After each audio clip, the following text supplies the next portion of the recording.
કરીએ અને સમસ્યા ધોરાજીની છે કે જ્યાં ઉનાળામાં પાણી માટે વલખા મારી રહેલા લોકો માટે પાણીની સમસ્યાનું નિરાકરણ આવે તે માટે ખાસ યોજનાઓ સરકાર કરતી હોય છે।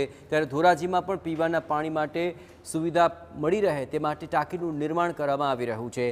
ટાંકીની આ નિર્માણ કામગીરી પર હવે શહેર કોંગ્રેસ પ્રમુખે ભ્રષ્ટાચારનો આરોપ લગાવ્યો છે।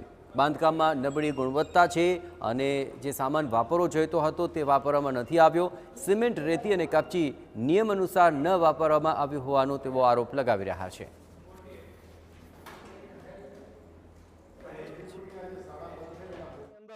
જે મટીરીયલ વાપરવામાં આવે છે ટેન્ડરની શરતો મુજબનું નથી।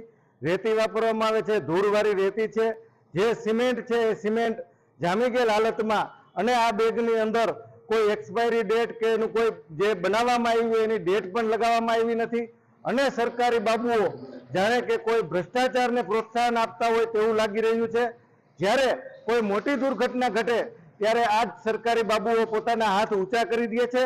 અને હાલમાં જોઈએ તો આ ટાંકાની અંદર જો આ મટીરીયલથી ટાંકો બનાવવામાં આવ્યો છે એ ટાંકો ગમે ત્યારે પડી શકે।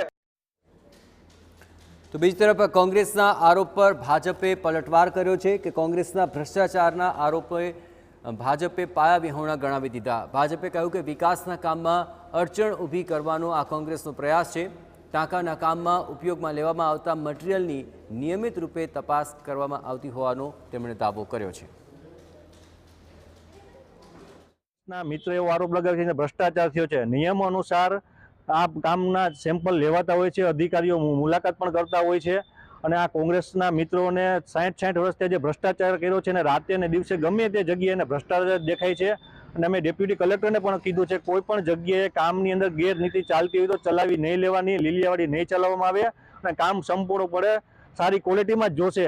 અને આ અધિકારીને પણ અમે વાત કરેલી છે અને કોઈ પણ જગ્યાએ કાંઈ આવું ચલાવી લેવામાં આવતું પણ નથી અને આવશે પણ નહીં। મહીસાગરના લુણાવાડામાં પાલિકાની